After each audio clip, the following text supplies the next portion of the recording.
당신은 성공할 자격이 있습니다. 독일 PMS 그룹 좋아요 구독 눌러주시며 건강 정보를 빠르게 전달드리겠습니다. 자연 그대로를 독일 과학의 힘으로 건강기능 식품에 담다. 안녕하세요. 독일 PM 연산자이점을 운영하고 있는 건강주스 소윤마녀입니다. 겨울철에 유독 뱃살이 많이 찐다고 합니다. 겨울철은 움직임이 많지 않아서 살이 찌는 경향이 있는데요. 우리 몸 자체도 겨울철을 대비해서 지방을 저축하려고 하는 성향이 있고 합니다. 첫 번째 이유는 보온을 위해 단열재 역할을 한다고 합니다. 두 번째 열량 에너지 비축으로 저장을 하는 것이라고 합니다. 평균 여름철에 비해 1-2kg 정도가 왔다 갔다 하는 편이라고 합니다. 아무래도 여름 같은 경우는 활동량도 많고 땀이 많이 나는 계절이라 여름에 비해 겨울이 조금의 살이 늘어나는 것인가 봅니다. 뱃살을 잡으시 나온 뱃살이 듬뿍 잡히는 부분이 있다고 합니다. 그 부분이 바로 피하 지방일 가능성이 있다고 합니다. 그러나 반대로 올챙이 배처럼 배가 볼록하게 나온 배, 손으로는 잘 잡히지 않는 배, 뱃살 밑으로 무릎이나 발끝이 보이지 않는다면 건강에 여러 가지 문제를 일으키는 내장 지방이 많은 배일 수 있다고 합니다. 대사성 증후군의 원인이 되기도 하는 이 뱃살은 그 자체가 독소를 내뿜는 독덩어리라고 보시면 됩니다. 특히 남성의 비만은 피하 지방보다는 내장 지방을 동반하는 경우가 많은 편이라서 특별한 주의가 필요하다고 합니다. 많은 전문가들은 내장 지방을 빼야 한다고 들 말들을 많이 합니다. 내장 지방이 위험한 이유부터 말씀을 드리겠습니다. 내장 지방은 쉽게 움직이기 때문에 혈액을 타고 돌아다니다가 뇌졸중, 심근경색 등 심혈관 질환을 일으킨다고 합니다. 심혈관 질환의 선행 질환인 고혈압, 당뇨 등 각종 성인병을 일으키는 위험 요소가 되기 때문에 내장 지방이 문제라고 이야기를 한다고 합니다. 가장 위험한 비만은 복강에 내장 지방이 축적되는 올챙이배, 그래서 내장 지방이 큰 문제로 대두되고 있는 것이라고 합니다. 그러니 우리는 이 내장 지방을 빼고 관리를 해줘야 하지 않을까 합니다. 거기에 이 내장 지방이 아디포카인 같은 물질을 분비해서 만성염증의 주범이 되기도 한다고 합니다. 그러니까 여기저기에 자꾸 염증이 생기는 분들은 뱃살을 빼면은 염증도 사라집니다. 그리고 이건 좀 섬찟한 얘기입니다. 우리가 현대사회에 살면서 환경 독소로부터 자유로울 수가 없잖아요. 발암 성분이 있는 각종 환경 독소가 지방에 친화적이기 때문에 우리 몸에 들어오면 지방 안에 저장이 된다고 합니다. 이 중에서도 유사 호르몬처럼 작용하는 환경 독소들은 호르몬 교란을 일으켜서 남성과 여성 생식 기능을 떨어뜨리고 여성의 경우에는 자궁근종 같은 여성 질환을 초래합니다. 그러니까 배에 달고 있는 지방들이 이런 일들을 하다니 얼마나 위험스러운 이야기인가요? 굶지 않고 내장 지방을 가장 빠르게 뺄 수 있는 내장 지방 다이어트 10계명을 안내해드리겠습니다. 첫 번째, 식사를 길게 해라. 20분 이상 식사 시간을 길게 늘려보세요. 핸드폰의 타이머 기능을 사용해서 식사 시간을 조절해 보시는 것도 하나의 방법입니다. 평소 뱃살이라는 게 정말 뭔지 모를 정도로 살이 잘 찌지 않는 사람들에게 딱 한 가지 공통점이 있다면요. 천천히 먹는다는 겁니다. 식당에서도 마지막까지 남아서 오래오래 씹어서 느긋하게 먹습니다. 반대로 살이 쉽게 찌는 사람들은 정말 빨리 먹습니다.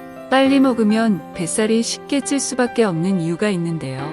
음식이 우리 몸속으로 급하게 쏟아져 들어오면 혈당을 조절하기 위해서 췌장에서 인슐린을 과잉 분비하게 됩니다.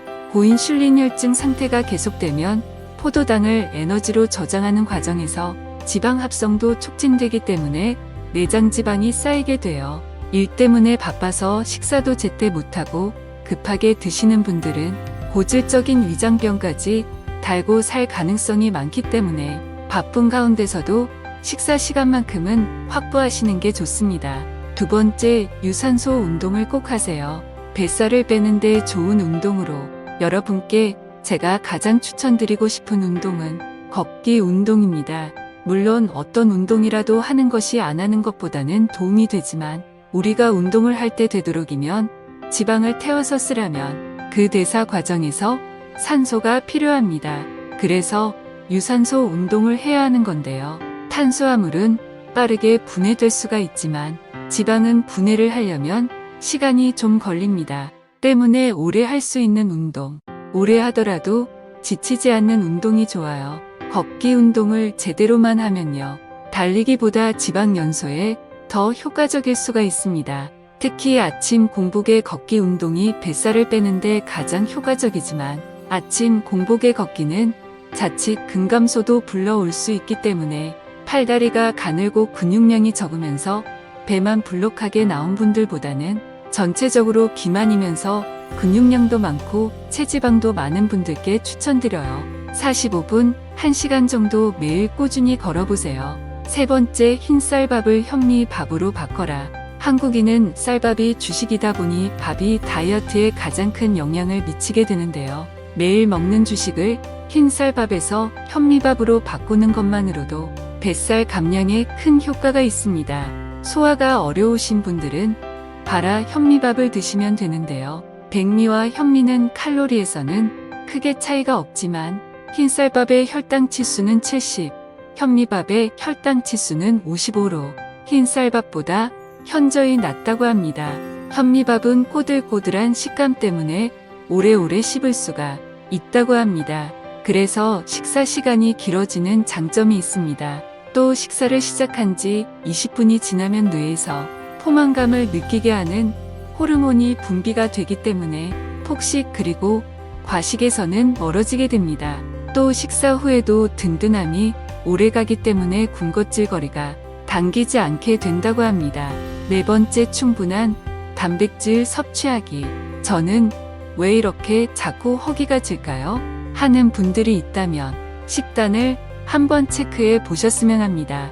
밥, 빵, 면, 떡 같은 탄수화물 위주로 드시고 있었던 건 아닌지, 이렇게 드시는 분들은 허기가 빨리 집니다. 식사한 지 얼마 되지도 않았는데 금방 배가 꺼지고 허기지고 배고픔을 참으면서 하는 다이어트는 여러분 다 아시겠지만 절대 오래 못 갑니다. 든든하게 드셔야 하는데 이때 하루 2끼 혹은 3끼 식사를 할 때마다 단백질 섭취를 충분히 하시면 됩니다. 단백질이라고 하면 두부, 콩, 생선, 계란, 닭고기 같은 단백질, 식단에서 빠지면 안 되는 겁니다. 또 뱃살을 빼더라도 근육까지 빠지는 것은 결코 원하지 않기 때문입니다. 근손실 없는 다이어트를 위해서는 단백질 섭취가 필수입니다. 근육은 기초 대사량을 증가시켜서 에너지 소비를 쫙 늘리기 때문입니다. 똑같이 먹어도 살이 잘 찌지 않는 사람으로 만드는데 큰 역할을 합니다. 다섯 번째, 밥량을 줄이기. 식사할 때 밥을 많이 먹는 분이 있고 반찬을 많이 먹는 분이 있습니다. 밥 한 공기를 다 먹지 말고 반 공기로 줄이고 대신에 반찬을 많이 골고루 먹는 겁니다. 단백질 반찬, 해조류, 섬유질이 가득한 채소 반찬을 골고루 섭취를 하는 겁니다. 이렇게 식사를 하면 다이어트 과정에서 변비가 생기지 않습니다.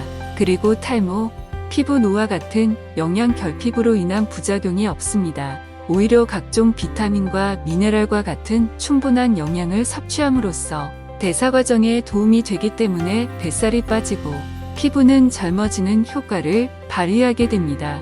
다만 한 가지 주의할 점은 반찬을 맨입으로 먹어도 괜찮을 만큼 싱겁게 간을 해야 한다는 겁니다. 밥을 적게 먹으면서 반찬은 짜게 많이 먹으면 혈압이 올라갈 수가 있기 때문에 밥량을 줄이면서도 반찬도 조화롭게 균형을 맞추는 것이 포인트입니다. 여섯 번째, 수시로 물을 마시기. 우리 몸에서 노폐물이 빠져나갈 수 있는 방법은 땀, 대변, 소변을 통해서인데요. 모두 물이 있어야 가능하다는 겁니다. 일단 노폐물이 잘 빠져나가야 나쁜 것은 비우면서 좋은 것은 채우고, 비우고 채우고가 활성화되면서 순환이 굉장히 원활해집니다. 그리고 물은 칼로리가 없죠. 그런데 물을 마시면 우리 몸은 물을 소화 흡수하고 또 다시 배출을 해야 합니다. 그래서 수분 대사 과정을 통해서 칼로리가 없는 이 물이 칼로리를 소비시키는 상황이 된다는 겁니다. 그러니 물을 마시고 배출시키고 이것만 잘해도 살이 잘 찌지 않는 체질로 바뀌게 되는 거죠. 일석이조란 게 이런 겁니다. 아니 일석삼조이네요. 장운동 촉진 변비 해소 효과도 있어 그렇습니다. 7번째, 저녁 식사 가볍게 하기. 아침, 점심, 저녁의 식사량 비율을 그날의 컨디션에 따라서 대중소, 중중소, 중대소로 먹으면 됩니다. 아침과 점심은 어떻게 하더라도 저녁 식사는 소 3끼 중에서 가장 단촐하게 먹는 것이 포인트라고 합니다. 저녁에 가끔 회식을 하거나 친구들과 만나서 좋은 시간을 가지는 것은 괜찮은데요. 그런데 기름지고 칼로리가 높은 음식 거기에 술까지 곁들여서 먹는다고 하면 만찬을 하는 것이 습관화되면 뱃살이 계속해서 늘어날 수밖에 없습니다. 조금 과식을 했을 때는 집에 들어가기 전에 일부러 조금 더 걸어서 칼로리를 빼주는 것이 좋다고 합니다. 그날의 과잉 칼로리는 그날 해결하고 자는 것을 추천드립니다. 8번째, 설탕을 멀리하기입니다. 설탕은 중독성이 강해요. 마약처럼 먹으면 먹을수록 찾게 되고 먹으면 먹을수록 몸을 망가뜨리는 것이 설탕입니다. 설탕은 뇌의 쾌락 중추를 자극해서 도파민을 분비시키고 기분을 막 좋게 하는데요. 이 회로가 자극하면 자극할수록 내성이 생겨서 더 많은 도파민이 분비되도록 하기 위해서 더 많은 설탕을 찾게 되는 중독 현상이 발생을 한다고 합니다. 뿐만 아니라 설탕 섭취 시 혈당이 급격하게 오르기 때문에 췌장에서도 인슐린 분비가 폭발을 하는데요.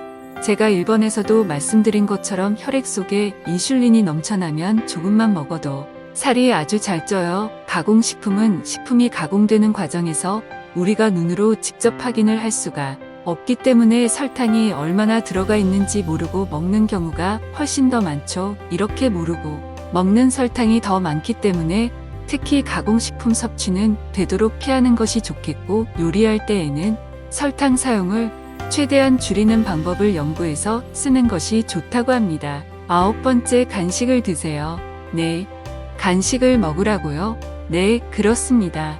간식을 잘만 활용하면 뱃살을 빠르게 빼는데 도움이 되는데요. 입이 심심하다고 배고프지도 않는데 심심풀이 땅콩처럼 주전부리를 드시라는 말씀은 절대 아닙니다. 사람마다 활동량이 다를 수가 있는데 바쁘게 일하는 경우에는 아침과 점심, 점심과 저녁 시간 사이에 허기가 질 수 있습니다. 배고픔을 참다가 허기가 진 상태에서 식사를 하게 되면 백발백중폭식과 과식을 하게 되는데요. 이럴 때 허기를 면할 정도로만 간식을 먹어주면 참 좋은 간식이라고 합니다. 다이어트용 간식으로 좋은 3가지 간식은요, 아몬드나 캐슈넛, 해바라기씨 같은 견과류, 그리고 99% 다크 초콜릿 2조각, 마지막으론 당근이나 샐러리를 손가락 크기만큼 썰은 채소 스틱이 있습니다. 출퇴근 시간이 긴 분들은 저녁에 집에 늦게 도착해서 많이 먹고 금방 자면 뱃살이 오르게 되는데요. 물과 함께 간식을 먹으면 저녁 식사가 훨씬 가벼워지는 걸 알게 되십니다. 10번째, 지금까지 알려준 9가지를 습관화하는 것입니다. 그런데 이걸 다 어떻게 하지라고 생각을 하시는데요. 점점 아침에 일어날 때 컨디션이 좋아지고 가벼워지는 것이 느껴진다면 습관화가 된다고 합니다. 잘 습관화하면 7일 만에 뺄 수 있다고 합니다. 정리하면 이렇습니다.